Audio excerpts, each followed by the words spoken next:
father of India's IT revolution, clearly one of the most respected leaders of India Inc. It's such a pleasure to have with us here Mr. Narayana Murthy. Mr. Murthy, many thanks for your time, sir. Oh, it's always a pleasure to speak to you, Shweta. Mr. Murthy, let me start by talking about the current economic environment. We are facing very, very tough times, and the kind of political crisis that we've seen over the last few days, with Parliament not even being allowed to function, how badly do you think politics is impacting India's economy?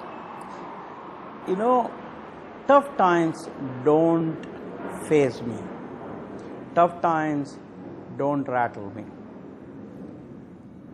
However, what makes me feel sad is how we have let go an extraordinary opportunity. For the first time in the history of independent India, we have been recognized as a worthwhile player by most nations. We have been invited to the head table at most economic and political discussions. There is a recognition that India can bring something to the global bazaar. This is the time when we should all come together, the opposition parties, the ruling parties, the academicians, the bureaucrats, the corporate leaders, every one of us must come together, sit and say, how do we seize this extraordinary opportunity? How do we make sure that we don't lose out on this? Somehow, we have already lost a lot of possibilities. Right. I only hope that our political leaders will realize that such times are not going to come again for the next 50 or 100 years and won't lose out. That is what worries me a lot.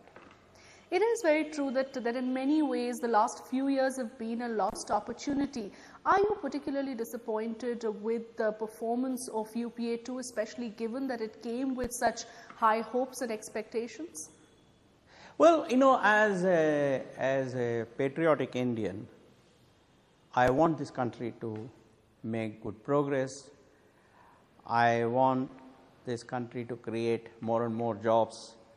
I want this country to solve its basic problems like power, infrastructure, education, healthcare, etc. Therefore, it certainly saddens me that the extraordinary opportunity that we have has not been utilized. That's what I would say.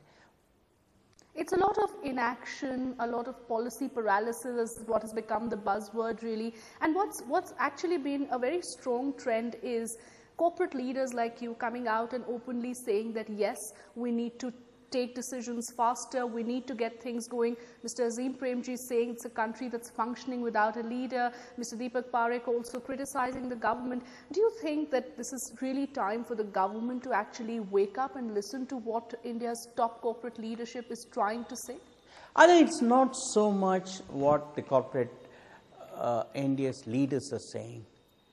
It is much more about what we as patriotic Indians must do.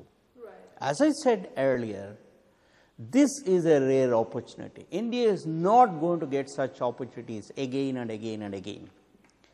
Therefore, the only way you can redeem the pledge of the founding fathers of wiping the tears of the eyes of the poorest child in the remotest village in India is by encouraging more and more and more creation of jobs, by reducing friction to business, by making sure that the public governance system improves, by making sure that the quality of education improves, by making sure that the quality of healthcare improves. This is the most important responsibility of both the political party that is ruling and the political party that is in opposition. Right. Therefore, I would urge both Mr.